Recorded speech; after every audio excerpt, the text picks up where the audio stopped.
ಪತ್ರಿಕಾಗೋಷ್ಠಿಯ ವಿಷಯ ದಲಿತ ಭೂವಿ ಒಡ್ರ ಸಮಾಜದ ವೃದ್ಧ ಮಹಿಳೆ ಮೇಲೆ ಅತ್ಯಾಚಾರ ಮಾಡಿರುವ ಮುಸ್ಲಿಂ ಸಮಾಜದ ವಿಕೃತ ಕಾಮಿ ತಯಾಬ್ ಫಕೀರನನ್ನು ಬಂಧಿಸಿ ಗಲ್ಲಿಗೇರಿಸಲು ಆಗ್ರಹಿಸಿ ಬೃಹತ್ ಪ್ರತಿಭಟನೆ. ಕಲ್ಯಾಣ ಕರ್ನಾಟಕದ ಶರಣ ನಾಡಾಗಿರುವ ಕಲಬುರಗಿ ಜಿಲ್ಲೆಯಲ್ಲಿ ಇಡೀ ಸಮಾಜದ ಮನುಕುಲವೇ ತಗ್ಗಿಸುವಂತ ಘನಘೋರ ಘಟನೆ ಒಂದು ಕಲಬುರಗಿ ಜಿಲ್ಲೆ ಚಿಂಚೋಳಿ ತಾಲೂಕಿನ ಚಂದ್ರಪಳ್ಳಿ ಗ್ರಾಮದ ದಲಿತ ಭೂವಿ ಸಮಾಜದ 80 ವರ್ಷದ ವೃದ್ಧ ಮಹಿಳೆಯ ಮೇಲೆ ಅತ್ಯಾಚಾರ ಕೆಟ್ಟ ಘಟನೆ ನಡೆದಿದೆ. ಚಿಂಚೋಳಿ ತಾಲೂಕಿನ ಚಂದ್ರಪಳ್ಳಿ ಗ್ರಾಮದಲ್ಲಿ ಸುಮಾರು ವರ್ಷಗಳಿಂದ ವಾಸವಾಗಿರುವ ನೊಂದ ಮಹಿಳೆ ಶ್ರೀಮತಿ ರಾಮುಲಮ್ಮ ಗಂಡ ತಿಮ್ಮಯ್ಯ ಒಡ್ರ್ ಇವರಿಗೆ 3 ಜನ ಹೆಣ್ಣು ಮಕ್ಕಳಿದ್ದು ಮತ್ತು 2 ಗಂಡು ಮಕ್ಕಳಿದ್ದು, ಕಿರಿಯ ಮಗ ರಾಜು ಈ 1 ವರ್ಷದ ಹಿಂದೆ ಕುರಿ ಕಾಯಲು ಹೋಗಿ ಕ್ಯಾನಲ್ ನಲ್ಲಿ ಬಿದ್ದು ಸತ್ತಿದ್ದಿರುತ್ತದೆ.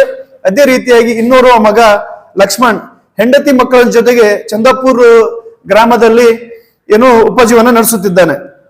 ಹೀಗಿದ್ದು ಒಟ್ಟಾರೆ ಓಣಿಯಲ್ಲಿ ಸರ್ಕಾರ ಕೊಡುವ ವಯಸ್ಕರ ಪಿಂಚಣಿ ಹಣವನ್ನು ಮತ್ತು ಖರ್ಚಿಗಾಗಿ ಮಗ ಮತ್ತು ಇತರ ಕೊಡುವ ಹಣವನ್ನು ಕೂಡಿಟ್ಟುಕೊಂಡು ಅಲ್ಪ ಸ್ವಲ್ಪ ಹಣ ಖರ್ಚು ಮಾಡಿ ಜೀವನ ಸಾಗಿಸುತ್ತಾ ಬರುತ್ತಿರುವ ಈ ಅಮಾಯಕ ನೊಂದ ಮಹಿಳೆಗೆ ರವಿವಾರ ದಿನಾಂಕ 17/11/2024 ಸುಮಾರು ರಾತ್ರಿ 11 ಗಂಟೆಗೆ ತಯಾಬ್ ಫಕೀರ್ ಸಾಕಿನ್ ಐನೊಳ್ಳಿ ಎಂಬ ವ್ಯಕ್ತಿಯು ಯಾರು ಇಲ್ಲದ ಸಮಯ ನೋಡಿ ವೃದ್ಧ ಮಹಿಳೆಯ ಮುಖದ ಮೇಲೆ ಕೈಯಿಂದ ಹೊಡೆದು ನನಗೆ ಯಾಕೆ ಹೊಡಿತಿ ಎಂದು ಪ್ರಶ್ನೆ ಮಾಡಿದಾಗ, ಏ ಮುದುಕಿ, ನಿನಗೆ ನಾನು ಮಾಡಬೇಕಾಗಿದೆ ಎಂದು ನನ್ನ ಮೈ ಮೇಲೆ ಬಿದ್ದು ಜಬರ್ದಸ್ತಿ ಲೈಂಗಿಕ ಅತ್ಯಾಚಾರ ಮಾಡಿರುತ್ತಾನೆ.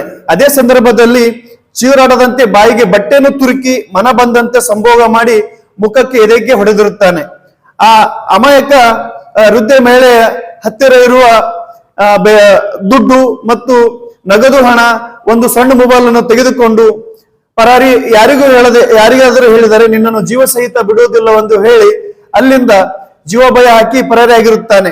ಈ ಘಟನೆ ನಡೆದ ಒಂದು ಸಮಯ 17/11/2024 ರಾತ್ರಿ 11 ಗಂಟೆಯಿಂದ 18/11/2024 ಬೆಳಗ್ಗೆ 6 ಗಂಟೆ ಒಳಗೆ ನಡೆದಿರುವ ಬಗ್ಗೆ ಈಗಾಗಲೇ ಒಂದು ಪ್ರಕರಣದಲ್ಲಿ ದಾಖಲಾಗಿದೆ.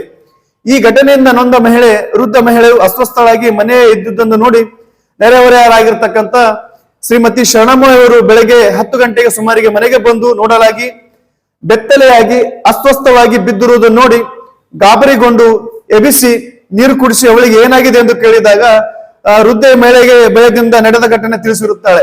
ಆಗ ಅವಳು ಗಾಬರಿಗೊಂಡು ನೆರೆಹೊರೆಯ ಸಮಾಜದವರಿಗೆ ನಡೆದ ವಿಷಯವನ್ನು ತಿಳಿಸಿರುತ್ತಾಳೆ. ಅಷ್ಟೊತ್ತಿಗೆ ಇವರೆಲ್ಲರೂ ಬಂದು ಆಂಬ್ಯುಲೆನ್ಸ್ ಮೂಲಕ ಸರ್ಕಾರಿ ಆಸ್ಪತ್ರೆ ಚಿಂಚೋಳಿಯಲ್ಲಿ ಪ್ರಾಥಮಿಕ ಚಿಕಿತ್ಸೆ ನೀಡಿ ಹೆಚ್ಚಿನ ಚಿಕಿತ್ಸೆಗಾಗಿ ಬೀದರ್ ಜಿಲ್ಲೆಯ ಆಸ್ಪತ್ರೆಗೆ ದಾಖಲಾಗಿದ್ದು ಮತ್ತು MLC ಕೂಡ ದಾಖಲಾಗಿರುತ್ತದೆ. ಪೊಲೀಸರು ಅತ್ಯಾಚಾರಕ್ಕೆ ಒಳಗಾದಂತ ನೊಂದ ವೃದ್ಧ ಮಹಿಳೆಯಿಂದ ಸಂಪೂರ್ಣ ವಿಷಯವನ್ನು ಮಾಹಿತಿಯನ್ನು ಪಡೆದು ತಯಾಬ್ ಫಕೀರ್ ಸಾಕಿನ್ ಐನೊಳ್ಳಿ ವ್ಯಕ್ತಿಯ ವಿರುದ್ಧ ಅತಿಕ್ರಮಣ, ಅತ್ಯಾಚಾರ, ದರೋಡೆ ಮತ್ತು SC/ST ಆಕ್ಟ್ ಅಡಿಯಲ್ಲಿ ಪ್ರಕರಣ ದಾಖಲಾಗಿರುತ್ತದೆ. ನಮ್ಮ ದೇಶದಲ್ಲಿ ಅತ್ಯಾಚಾರ ಪ್ರಕರಣಗಳು ದಿನದಿಂದ ದಿನಕ್ಕೆ ಹೆಚ್ಚಾಗುತ್ತಿದೆ. 1 ವರ್ಷ ಪುಟ್ಟ ಮಗುವಿನಿಂದ ಹಿಡಿದು 70-80 ವರ್ಷದ ವೃದ್ಧೆಯ ಅತ್ಯಾಚಾರಕ್ಕೆ ಒಳಗಾಗಿ ಘಟನೆಗಳು ನಡೆಯುತ್ತಿವೆ. ಸಮಾಜಕ್ಕೆ ಭಯಪಟ್ಟು ಹೇಳದೆ ಉಳಿದಿರುವ ಕಥೆಗಳು ಸಾವಿರಾರು. ನಗರ, ಹಳ್ಳಿ ಪ್ರದೇಶಗಳಲ್ಲಿ ವಯಸ್ಸಿನ ವ್ಯತ್ಯಾಸ ಇಲ್ಲದೆ ಪ್ರತಿದಿನ ಸಾಕಷ್ಟು ಮಹಿಳೆಯರಿಗೆ ಕಿರುಕುಳ ಒಳಗಾಗುತ್ತಿದ್ದಾರೆ, ಅತ್ಯಾಚಾರಕ್ಕೆ ಬಲಿಯಾಗುತ್ತಿದ್ದಾರೆ. ಭಾರತದಲ್ಲಿ ಮಹಿಳೆಯರ ಮೇಲೆ 4ನೇ ಅತಿ ಸಾಮಾನ್ಯ ಅಪರಾಧ ಎಂದು ರಾಷ್ಟ್ರೀಯ ಅಪರಾಧ ದಾಖಲೆಗಳ ಬ್ಯೂರೋ NCRB 2021 ವಾರ್ಷಿಕ ವರದಿಯ ಪ್ರಕಾರ ದೇಶದಲ್ಲಿ ಒಟ್ಟು 31,677 ಅತ್ಯಾಚಾರ ಪ್ರಕರಣಗಳು, ಅಂದರೆ ಪ್ರತಿದಿನ ಸರಾಸರಿ 86 ಪ್ರಕರಣಗಳು ದಾಖಲಾಗಿರುವುದು ಇತ್ತೀಚೆಗೆ NCRBಯ ಆತಂಕಕಾರಿ ಮಾಹಿತಿ ಒಂದನ್ನು ಬಹಿರಂಗಪಡಿಸಿದೆ. ಇಂಥ ಘಟನೆಗಳು ಮತ್ತೊಮ್ಮೆ ಮರುಕಳಿಸದಂತೆ ಆಗಬೇಕಾದರೆ ನಮ್ಮ ಕಾನೂನಿನಲ್ಲಿ ಅತ್ಯಾಚಾರಕ್ಕೆ ಮಾಡಿರತಕ್ಕಂಥ ವ್ಯಕ್ತಿಗಳಿಗೆ ಜೈಲು ಶಿಕ್ಷೆಯ ಬದಲು ಮರಣದಂಡನೆ ವಿಧಿಸಿ ಈ ರೀತಿಯ ಪ್ರಕರಣಗಳು ಮರುಕಳಿಸದಂತೆ ಕಠಿಣ ಕ್ರಮ ಕೈಗೊಳ್ಳಬೇಕೆಂದು ಅನಿವಾರ್ಯವಾಗಿದೆ. ಆದ್ದರಿಂದ ಈ ಚಿಂಚೋಳಿ ತಾಲೂಕಿನ ಚಂದ್ರಪಳ್ಳಿ ಗ್ರಾಮದಲ್ಲಿ ಅಮಾಯಕ ವೃದ್ಧ ಮಹಿಳೆಯ ಮೇಲೆ ಏನದ ಮಾನಸಿಕ ಹಲ್ಲೆ, ಅತ್ಯಾಚಾರ, ದರೋಡೆ, ಜೀವ ಭಯ ಹಾಕಿರುವ ವಿಕೃತಕಾಮಿ ಸಮಾಜಘಾತಕ ವ್ಯಕ್ತಿಯಾಗಿರ್ತಕ್ಕಂಥ ತಯಾಬ್ ಫಕೀರ್ ಐನೊಳ್ಳಿ ಎಂಬುವನನ್ನು ಕೂಡಲೇ ಬಂಧಿಸಿ ಗಲ್ಲು ಶಿಕ್ಷೆಗೆ ಗುರಿಪಡಿಸಿ ಅತ್ಯಾಚಾರಕ್ಕೆ ಒಳಗಾಗಿ ಸಾವು ಬದುಕಿ ನಡುವೆ ಹೋರಾಟ ಮಾಡುತ್ತಿರುವ ವೃದ್ಧ ಮಹಿಳೆಗೆ ಸರ್ಕಾರದಿಂದ ಸೂಕ್ತ ಚಿಕಿತ್ಸೆ ನೀಡಿ ಆ ಕುಟುಂಬಕ್ಕೆ ಒಂದು ಒಂದು ಅನುಬಂಧವಾಗಿರ್ತಕ್ಕಂಥ ಪರಿಹಾರ ಘೋಷಣೆ ಮಾಡಬೇಕೆಂದು ಇದೇ ದಿನಾಂಕ 23/11/2024ರಂದು ತಿಮ್ಮಾಪುರಿ ಚೌಕ್ನಿಂದ ಜಿಲ್ಲಾ ಕಚೇರಿವರೆಗೆ ಬೃಹತ್ ಪ್ರತಿಭಟನೆ ಮೂಲಕ ಮಾನ್ಯ ಜಿಲ್ಲಾಧಿಕಾರಿಗಳ ಮೂಲಕ ಮಾನ್ಯ ಕರ್ನಾಟಕ ಮುಖ್ಯಮಂತ್ರಿಗಳಿಗೂ ಮತ್ತು ಭಾರತ ಪ್ರಧಾನಮಂತ್ರಿಗಳಿಗೂ ಹಾಗೂ ರಾಷ್ಟ್ರಪತಿಗಳಿಗೂ ಮನವಿ ಪತ್ರ ಸಲ್ಲಿಸುವ ಮುಖಾಂತರ ನಮ್ಮ ಈ ಒಂದು ಖಂಡನೆ ವಿಷಯವನ್ನು ನಾವೆಲ್ಲ ಒಂದು ಹಿರಿಯರ ಮುಖಂಡರ ವತಿಯಿಂದ ನಾವು ಖಂಡಿಸ್ತಾ ಇದ್ದೀವಿ.